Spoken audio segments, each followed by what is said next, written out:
ऑब्जेक्ट्सशी oriented जेव्हा programming व्हायला लागलं तेव्हा डेव्हलपर्सच्या असंही लक्षात आलं की प्रोग्रॅम खूप मोठा होतो आहे.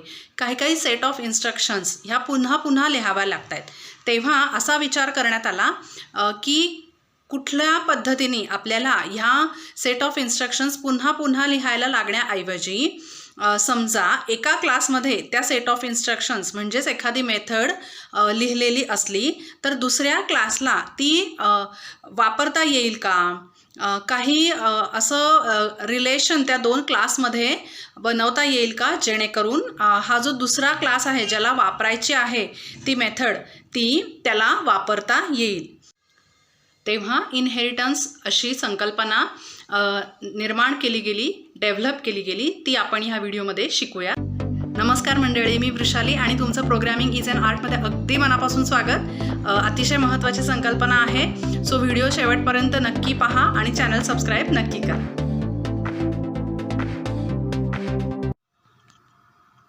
इनहेरिटन्स इन जावा काय आहे ही संकल्पना आपण पाहूयात. Inheritance is an important concept in object oriented programming. अतिशय महत्त्वाची संकल्पना आहे. आधी मी तुम्हाला वाचून दाखवते आणि मग एक्सप्लेन करते की it is a concept by which objects of one class can acquire the behaviour and properties of an existing parent class. म्हणजे एका क्लासपासून अजून काही क्लासेस तयार करणे आणि तसं करताना ज्या क्लासपासून नवीन क्लासेस आपण तयार करणार आहोत त्या क्लासेसना ह्या पॅरेंट क्लासकडून किंवा बेस क्लासकडून काही प्रॉपर्टीज आपोआपच मिळणं ह्याला इनहेरिटन्स असं म्हणतात. ठीक आहे. आणि it means that we can create new class from an existing class. ठीक आहे. आता इनहेरिटन्स हे नाव का दिलं असेल तर असं समजू शकता की आपल्याला त्याला मराठीमध्ये वारसा असं म्हणतात. सो आपल्याला आपल्या आईवडिलांकडून काही गुण, वैशिष्ट्य ह्या गोष्टी वारशाने मिळतात.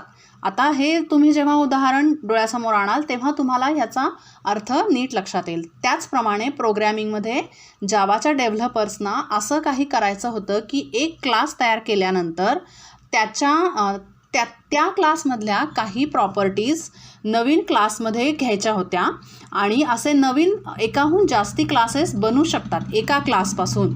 सो त्या कन्सेप्टला त्यांनी इनहेरिटन्स असं नाव दिलं. काही प्रॉपर्टीज ह्या मुख्य क्लासमधल्या नवीन क्लासमध्ये कॉपी करता येतात आणि पुन्हा त्या नवीन क्लासच्या काही प्रॉपर्टीज स्वतःच्या नवीनही असू शकतात. वेगळ्या गोष्टी, वेगळ्या प्रॉपर्टीजही त्या नवीन क्लास, त्याला चाइल्ड क्लास किंवा डिराइव्ड क्लास असं म्हणतात. सो इथे तुम्ही बघू शकता, आता डायग्रॅमॅटिकलीही तुम्हाला समजेल की हा मुख्य क्लास आहे, मेन क्लास आहे किंवा पॅरेंट क्लास आहे, ज्याच्यापासून हे 4 डिराइव्ड क्लास किंवा चाइल्ड क्लास बनवले आहेत. ॲनिमल म्हणजे प्राणी हा एक मुख्य वर्ग धरला तर मनुष्य, डॉग, कॅट आणि बर्ड्स हे सगळे अजून त्याचे ह्या ॲनिमल ह्या वर्गाचे अजून ह्या 4 वर्गामध्ये वर्गीकरण करता येऊ शकतं. आणि त्याच्यामध्ये ईट आणि मूव्ह ह्या ज्या 2 प्रॉपर्टीज आहेत ह्या सगळ्या काय म्हणता येईल सजीव प्राण्यांना ह्या सगळ्या प्रॉपर्टीज कॉमन आहेत. पण ह्या हा जो क्लास आहे त्याच्यामध्ये टॉक ही एक आपली वैशिष्ट्य आहे. ही प्रॉपर्टी जी आहे बोलणं हे आपलं वैशिष्ट्य आहे. ही आपली एक नवीन स्वतःची प्रॉपर्टी आहे. ह्या सगळ्या संकल्पनेला इनहेरिटन्स असं म्हणतात. आता ईट आणि मूव्ह ह्या ज्या 2 प्रॉपर्टीज आहेत ह्या आपण ह्या ॲनिमल ह्या पॅरेंट किंवा बेस क्लासपासून इनहेरिट केल्या आहेत, आपल्याला त्या वारशाने मिळालेल्या आहेत. ह्याला इनहेरिटन्स असं म्हणतात. आत्ता जे आपण म्हटलं, एक्सप्लेन केलं तेच मी इथे लिहिलेलं आहे. The newly created class is called sub class और चाइल्ड क्लास और derived class that can have the same methods and attributes as existing class. म्हणजे आपण जे ईट आणि मूव्ह ह्या ज्या प्रॉपर्टीज होत्या त्या आपल्याला पॅरेंटकडून मिळालेल्या सेम मेथड्स किंवा सेम प्रॉपर्टीज होत्या ॲज द एक्झिस्टिंग क्लास, आणि त्या एक्झिस्टिंग क्लासलाच सुपर क्लास और पॅरेंट क्लास और बेस क्लास म्हटलं आहे. सो त्या तर दॅट इट कॅन हॅव सब क्लासला मिळू शकतात त्याच प्रॉपर्टीज, आणि पुन्हा आपण काही ॲडिशनल न्यू मेथड्स आणि फीचर्सही आपल्या सब क्लासला देऊ शकतो. जसं ह्युमन ह्या क्लासला टॉक म्हणजे बोलणं हे जी प्रॉपर्टी आहे ती ॲडिशनल प्रॉपर्टी मिळालेली आहे. Inheritance in Java demonstrates a parent child relationship between the participating classes. तर आता आपल्याला ही संकल्पना समजली, पण मग ती प्रोग्रॅमिंगमध्ये वापरायची कशी? तर आपल्याला एक्सटेंड्स ह्या असा कीवर्ड वापरावा लागतो. We use the extends keyword to demonstrate inheritance in Java by creating a derived class from the parent class. ठीक आहे. The extend keyword is used to indicate that a specific class is being inherited by another class. Example बघूयात म्हणजे कळेल. आता class C, आता C हे चाइल्डमधला C घेतलेला आहे मी आपल्याला समजण्यासाठी, आणि तो कोणाकडून इनहेरिट होतो आहे? तर पॅरेंटकडून तो इनहेरिट होतो आहे, म्हणून एक्सटेंड्स पी, पॅरेंटचा पी मी वापरलेला आहे. So class C extends P, which means class C is being derived from the parent class P. Okay, इथे तुम्हाला एक्सटेंड्सचा अर्थ कळेल. आता ते अगदी व्यवस्थित प्रोग्रॅमिंग लँग्वेजमध्ये कसं लिहायचं, तर सिंटॅक्स कसा आहे त्याचा, तर क्लास कीवर्ड लिहायचा सी, म्हणजे आता हे मी समजण्यासाठी सी आणि पी लिहिलं आहे. इथे तुमचा जो चाइल्ड क्लास तुम्हाला बनवायचा असेल त्याचं नाव लिहायचं, एक्सटेंड्स असा शब्द लिहायचा, आणि कुठल्या पॅरेंट क्लासकडून तुम्हाला तो इनहेरिट करून घ्यायचा आहे, म्हणजे तो कुठल्या पॅरेंट क्लासकडून तुम्हाला बनवायचा आहे त्याचं नाव इथे लिहायचं. आणि मग ओपनिंग आणि एंडिंग कर्ली ब्रॅकेट्स मी दिलेले आहेत, आणि त्याच्या आतमध्ये हा जो चाइल्ड क्लास तुम्ही क्रिएट केला आहे त्याच्या मेथड्स आणि व्हेरिएबल्स हे सगळं इथे येईल. सो ॲक्च्युली प्रोग्रॅममध्ये लिहिताना कसं लिहायचं, तर असं लिहायचं. हा एक्सटेंड कीवर्ड आला की त्याला समजतं. ओके. सो अजून आता मी उदाहरणही घेतलेलं आहे प्रोग्रॅमिंगचं. त्याच्या आधी थोडंसं अजून इनहेरिटन्सविषयी मी माहिती लिहिलेली आहे की आता क्लास म्हणजे काय आपल्याला समजलं आहे की class is a group of objects of similar properties. त्याच्यानंतर सब क्लास म्हणजे it is also non as child class. जो डिराइव्ड, जो तयार झालेला आहे पॅरेंटकडून त्याला सब क्लास असं म्हणतात. त्याच्यानंतर parent class, it is also non as the super class or the base class from which other sub classes inherit the properties. हा मुख्य क्लास आणि हा त्याच्यापासून तयार झालेला क्लास. आता ह्या सगळ्याचा उपयोग काय तो इथे मी लिहिलेला आहे. Reusability, this is the core concept, मुख्य संकल्पना आहे of inheritance. By this we can reuse the methods and the fields of an existing class in our newly derived class. ह्या संकल्पनेमुळे आपण आपला जो नवीन तयार केलेला क्लास आहे त्याच्यामध्ये पॅरेंट क्लासच्या मेथड्स आणि फील्ड्स जशाच्या तसा वापरू शकतो without actually writing the code again and again. काही कोड सेट ऑफ इन्स्ट्रक्शन्स म्हणतात, त्याला कोड म्हणतात. तो पुन्हा नवीन क्लासेसमध्ये सुद्धा वापरायचा असेल तेव्हा तो आपण अशा ह्या इनहेरिटन्स या कन्सेप्टमुळे आपण ती प्रॉपर्टी इनहेरिटच करून घेतो. तो तेवढा कोड किंवा सेट ऑफ इन्स्ट्रक्शन आपण जशाच्या तशा इनहेरिट करून घेतो, पुन्हा आपल्याला त्या लिहाव्या लागत नाही. ह्याला रियुजेबिलिटी, पुन्हा ते वापरता येणे, एकदाच लिहिलेला कोड, ह्याला रियुजेबिलिटी असं म्हणतात. आणि ते आपल्याला इनहेरिटन्समुळे करता येतं. हा उपयोग आहे इनहेरिटन्सचा. आणि अजून एक माहिती म्हणजे a sub class can have only one super class but a super class can have any number of sub classes. आता हे पुन्हा आपण डायग्रॅमॅटिकली बघूयात. A sub class will have only one parent class. एका सब क्लासला एकच parent class असेल, पण पॅरेंट क्लासला मात्र कितीही एकाहून जास्ती सब क्लासेस, चाइल्ड क्लासेस असू शकतात. हेच मी इथे लिहिलेलं आहे. A sub class can have only one super class म्हणजेच parent class, but a super class can have any number of sub classes. इथे मी एक प्रोग्राम लिहिला आहे ज्याच्यामुळे आपल्याला अजून समजेल इनहेरिटन्स म्हणजे काय.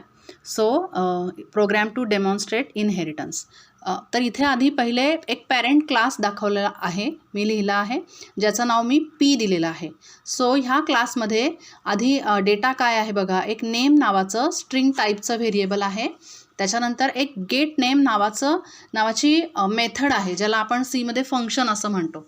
सो इथे गेट नेम नावाची मेथड आहे, ज्याला str नावाचं स्ट्रिंग टाईपचं व्हेरिएबल इनपुट म्हणून मी दिलेलं आहे. आणि त्याच्यामध्ये आल्यानंतर एक प्रिंटचं स्टेटमेंट मी लिहिलेलं आहे की धिस इज, हे वाक्य प्रिंट होईल आणि त्याला कन्कॅटिनेट म्हणजे जोडलं आहे. काय जोडलं आहे तर str हे व्हेरिएबल जोडलं आहे. जेव्हा हे फंक्शन कोणी कॉल करेल ही मेथड, तेव्हा त्याला जे इनपुट मिळणार आहे ते इथे ह्या वाक्याला जोडलं जाणार आहे. ठीक आहे, असा हा पॅरेंट क्लास मी इथे लिहिलेला आहे. आता इथे मी ह्या पॅरेंट क्लासचा एक चाइल्ड क्लास क्रिएट केलेला आहे. ते समजण्यासाठी मी आधी क्लास हा कीवर्ड लिहिला. माझ्या चाइल्ड क्लासचं नाव सी आहे, सो मी तिथे ते सी लिहिलं. त्याच्यानंतर एक्सटेंड्स हा कीवर्ड लिहिला आणि कोणापासून हा इनहेरिट होणार आहे तर पी या पॅरेंट क्लासकडून तो इनहेरिट होणार आहे. सो मी पी लिहिलं. सो असं इथे स्टेटमेंट लिहिलं. ओपनिंग आणि एंडिंग कर्ली ब्रॅकेट्स आहेत आणि त्याच्या आतमध्ये मी डिस्प्ले नावाची मेथड घेतलेली आहे. आणि त्या मेथडमध्ये काम काय केलं आहे तर परत तिथेही एक प्रिंटचं स्टेटमेंट दिलेलं आहे. I am derived from class P आणि त्याला नेम नावाचं जे व्हेरिएबल आहे ते व्हेरिएबल ह्याला जोडलं. त्या व्हेरिएबलमध्ये जी व्हॅल्यू असेल ती ह्या स्टेटमेंटला जोडली जाणार आहे. पी नंतर ती व्हॅल्यू लिहिली जाईल. ठीक आहे. सो हे नेम नावाचं जे व्हेरिएबल आहे हे पॅरेंट क्लासमधला डेटा आहे, पण सी हा जो आपला चाइल्ड क्लास आहे तो त्या प्रॉपर्टीज एक इनहेरिट करू शकतो आहे. त्याच्यामुळे त्याने ते ॲक्सेस केलेलं आहे, वापरलं आहे हे व्हेरिएबल. ठीक आहे, इथेच तर इनहेरिटन्सचा उपयोग आपल्याला लक्षात येतो. ठीक आहे. सो आता आपण पॅरेंट क्लास लिहिला, चाइल्ड क्लास लिहिला, तो कुठल्या क्लासकडून इनहेरिट होतो आहे हे सगळं आपण इथे लिहिलं. आणि आता मेन क्लास लिहिला, मेन मेथड लिहिली. मेन मेथडमध्ये आल्यानंतर आपण आपल्या चाइल्ड क्लासचं एक ऑब्जेक्ट क्रिएट केलेलं आहे, त्याच्यासाठीचं हे स्टेटमेंट आहे. आपण मागच्या व्हिडिओमध्येच पाहिलं आहे ऑब्जेक्ट क्रिएट कसं करायचं. सो आता हे जे क्रिएट झालेलं ऑब्जेक्ट आहे त्या ऑब्जेक्टने पॅरेंट क्लासमधलं नेम नावाचं जे व्हेरिएबल आहे ते वापरलं आहे आणि त्याच्यामध्ये व्हॅल्यू काय टाकली आहे, जावा इनहेरिटन्स अशी व्हॅल्यू टाकली आहे. आता त्याच्यानंतर नेक्स्ट त्याने काय केलं आहे, ह्या ऑब्जेक्टने डिस्प्ले नावाची आपल्याच क्लासची मेथड वापरली आहे, म्हणजेच ते फंक्शन कॉल केलेलं आहे. आणि त्याच्यानंतर ह्या ऑब्जेक्टने गेट नेम नावाची पॅरेंट क्लासची जी मेथड आहे ती कॉल केली आहे. सो आधी त्याने त्या नेम नावाच्या व्हेरिएबलमध्ये जावा इनहेरिटन्स असं व्हॅल्यू टाकली आहे. त्याच्यानंतर डिस्प्ले होईल. सो डिस्प्लेमध्ये डिस्प्ले ह्या फंक्शनमध्ये काय केलं आहे तर I am derived from class P असं लिहिलं जाईल. आणि नेममध्ये त्यानेच जावा इनहेरिटन्स हे टाकलेलं आहे ह्या ऑब्जेक्टने. म्हणून काय प्रिंट होईल आउटपुटला तर I am derived from class P आणि पुढे जावा इनहेरिटन्स असं लिहिलं जाईल. आणि त्याच्यानंतर गेट नेम ही मेथड कॉल होईल जिथे आपण लिहिलं आहे धिस इज. आणि आता त्याला स्ट्रिंग हे जे str व्हेरिएबल आहे त्याला इनपुट काय दिलं आहे ऑब्जेक्टने, obj नावाच्या ऑब्जेक्टने प्रोग्रॅमिंग. सो हे वाक्य प्रिंट होईल आणि त्याच्यानंतर धिस इज प्रोग्रॅमिंग हे वाक्य प्रिंट होईल.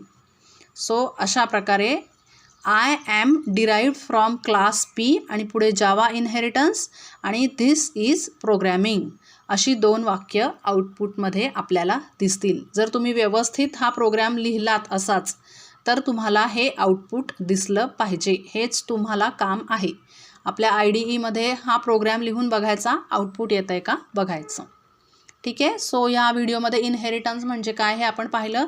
त्याचे काही टाईप्स असतात इनहेरिटन्सचे, 5 प्रकार आहेत त्याचे. तर ते कोणते आहेत फक्त नावं सांगते, आपण हे सगळे प्रकार नेक्स्ट व्हिडिओमध्ये बघूयात. सिंगल इनहेरिटन्स असतो, मल्टी लेव्हल इनहेरिटन्स असतो, हायरार्किकल इनहेरिटन्स असतो, मल्टिपल इनहेरिटन्स असतो आणि हायब्रिड इनहेरिटन्स असतो. सो हे 5 प्रकारचे इनहेरिटन्स आहेत, ते आपण नेक्स्ट व्हिडिओमध्ये बघूयात. सो अतिशय महत्त्वाची संकल्पना आहे, महत्त्वाचा व्हिडिओ आहे. पुन्हा पहिल्यापासून सगळा व्हिडिओ पहा. काही शंका असली तर मला नक्की विचारा आणि तुमच्या फ्रेंड्ससोबत हा व्हिडिओ नक्की शेअर करा. आपला चॅनल सबस्क्राईब करा. आपण लवकरच नवीन व्हिडिओमध्ये भेटूयात.